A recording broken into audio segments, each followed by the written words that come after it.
Hi ಎಲ್ರಿಗೂ good morning, ಹಾಗೆ ಶುಭೋದಯ. ಇವತ್ತಿನ ರೆಸಿಪಿ ಯಾವುದು ಅಂತ ನೀವೇ ನೋಡಿ.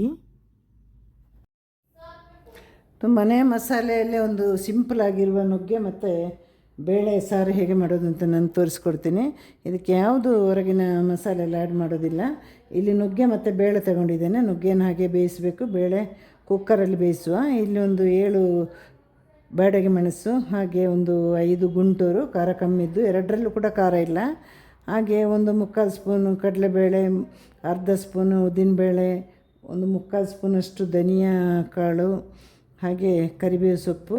ಇನ್ನು ಮೆಂತ್ಯ ಈಗ ಅದ್ರ ಜೊತೆ ಹಾಕಬಾರ್ದು, ಕೊನೆಯಲ್ಲಿ ನಾವು ಇದೆಲ್ಲ ಹುರಿದ ಮೇಲೆ ಮೆಂತ್ಯ ಹಾಕಬೇಕು. ಹಾಗಾಗಿ ಮೆಂತ್ಯವನ್ನು ತೋರಿಸ್ತಾ ಇಲ್ಲ ನಾನು. ಹುಣಸೆಹಣ್ಣು ನೀರಲ್ಲಿ ಹಾಕಿಟ್ಟಿದ್ದೇನೆ. ಕ್ವಿಕ್ಕಾಗಿ ಮಾಡುವಂಥ ಸಾರು, ಅದು ಹೇಗೆ ಮಾಡೋದು ಅಂತ ಹೇಳ್ಕೊಡ್ತೇನೆ ನನಗೆ. ತೊಗರಿ ಬೇಳೆಯನ್ನು ಕುಕ್ಕರಲ್ಲಿ ಬೇಯಿಸ್ಕೊಂಡು ಬರುವ.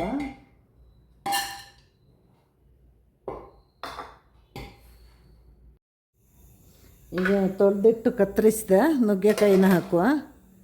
ನುಗ್ಗೆಕಾಯಿಗೆ ನಾವು ಕಿವಿಚ್ಚಿದ ಹುಣಸೆ ರಸ, ಹಾಗೆ ರುಚಿಗೆ ಉಪ್ಪು,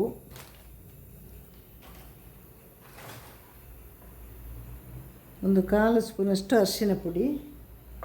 ಈಗ ಇದನ್ನು ಹಾಗೆ ಬೇಯಿಸ್ಕೊಂಡು ಬರಬೇಕು.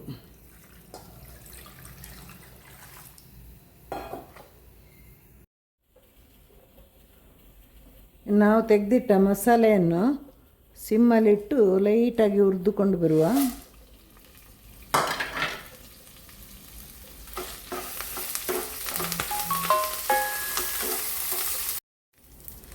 ಸ್ಟವ್ ಆಫ್ ಮಾಡುವ ಸಮಯದಲ್ಲಿ ಜೀರಿಗೆ ಮತ್ತು ಮೆಂತ್ಯ ಕಾಳು ಹಾಕಿ ಇದನ್ನು ಒಂದು ಸ್ವಲ್ಪ ಹುರಿದು ಸ್ಟವ್ ಆಫ್ ಮಾಡಿಬಿಡ್ಬೇಕು, ಇಲ್ಲಾಂದರೆ ಸೀದು ಹೋಗ್ಬೋದು.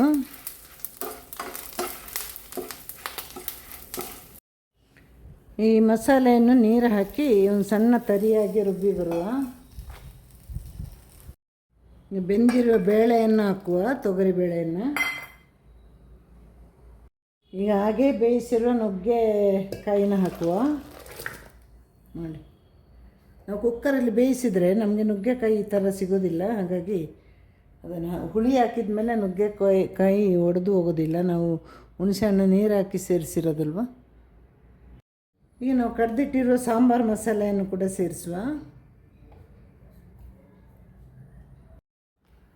ಇವಾಗ ಅದಕ್ಕೆ ಎಷ್ಟು ನೀರು ಬೇಕೋ ಅಷ್ಟು ನೀರು ಹಾಕಿ ಚೆನ್ನಾಗಿ ಕುದಿಸಬೇಕು.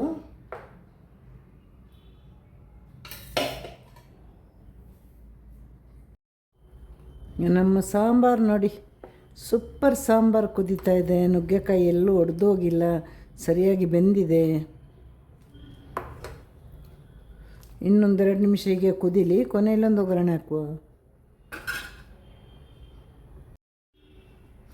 ಒಗ್ಗರಣೆಗೆ ಕರಿಬೇವು ಹಾಕೋದಕ್ಕಿಂತ ಹೀಗೆ ಕುದಿಯುವಾಗ ಕರಿಬೇವು ಹಾಕಿದರೆ ಇನ್ನಷ್ಟು ಒಳ್ಳೆಯ ಫ್ಲೇವರ್ ಸಿಗುತ್ತೆ. ಲಾಸ್ಟಿಗೆ ಸಾಸಿವೆ ಮತ್ತು ನಾವು ಬೇಡಗಿ ಮೆಣಸಲ್ಲಿ ಒಗ್ಗರಣೆ ಹಾಕುವ. ನಮ್ಮ ಸಾಂಬಾರು ರೆಡಿ ಆಯಿತು. ಇನ್ನೇನು ಸ್ಟವ್ ಆಫ್ ಮಾಡೋ ಸಮಯ ಕೂಡ ಆಯಿತು. ಕೊನೆಯಲ್ಲಿ ಒಗ್ಗರಣೆಗೆ ರೆಡಿ ಮಾಡುವ. ಈಗ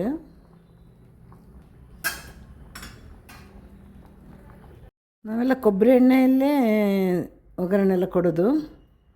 ನಿಮಗೆ ಯಾವ ಎಣ್ಣೆ ಬೇಕೋ ಆ ಎಣ್ಣೆ ಯೂಸ್ ಮಾಡ್ಕೊಳ್ಳಿ. 4-5 ಬೆಳ್ಳುಳ್ಳಿ ಹೆಸಳು ನಿಮಗೆ ಬೇಕಾದರೆ ಮಾತ್ರ.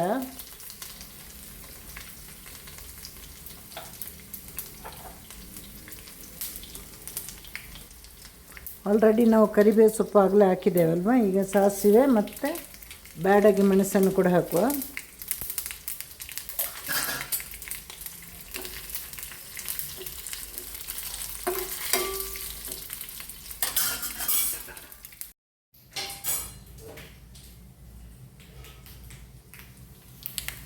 ಹಾಗೆ ನಮ್ಮ ಒಗ್ಗರಣೆ ಕೂಡ ಆಯಿತು. ಈಗ ನಮ್ಮ ಸಾಂಬಾರು ರೆಡಿ ಆಯಿತು. ನನಗೆ ಸ್ಟೀಲ್ ಪಾತ್ರೆಗೆ ಸರ್ವ್ ಮಾಡಿದ್ದೀನಿ ಅದನ್ನು. ಯಾಕಂದರೆ ಅಲ್ಯೂಮಿನಿಯಂ ಪಾತ್ರೆಯಲ್ಲಿ ತುಂಬ ಹೊತ್ತು ನಾವು ಯಾವುದೇ ಅಡುಗೆಯನ್ನು ಇಡಬಾರ್ದು. ಅದರ ಉಪ್ಪಿನ ಅಂಶ ಇರೋದಕ್ಕೆ. ಆ ಪಾತ್ರೆ ನೋಡಿ, ನಿಮಗೆ ಒಂದು ಸಣ್ಣ ತೂತು ಥರ ಕಾಣಲ್ವಾ, ಸಣ್ಣ ಒಂದು ಕಲೆ ಥರ ಎಲ್ಲ ಕಾಣೋದು, ಅದೆಲ್ಲ ನಮ್ಮ ಅಡುಗೆ ಜೊತೆ ಸೇರುತ್ತೆ. ಅದಕ್ಕೆ ಈಗ ನಾನು ಸ್ಟೀಲ್ ಪಾತ್ರೆಯಲ್ಲಿ ಹಾಕಿಟ್ಟಿದ್ದೀನಿ. ಎಲ್ಲರ ಮನೇಲಿ ಹೀಗೆ ಮಾಡಿ ನೋಡಿ. ಲೈಕ್ ಮಾಡಿ, ಕಮೆಂಟ್ ಮಾಡಿ, ಶೇರ್ ಮಾಡಿ, ಹಾಗೆ ಬೆಲ್ ಐಕನ್ ಒತ್ತಿ ಇನ್ನಷ್ಟು ಸಪೋರ್ಟ್ ಮಾಡಿ. ಒಳ್ಳೊಳ್ಳೆ ಅಡುಗೆಯೊಂದಿಗೆ ಬರ್ತೀನಿ. ಎಲ್ರಿಗೂ ಟಾಟಾ, ಬಾಯ್, ಸಿ ಯು.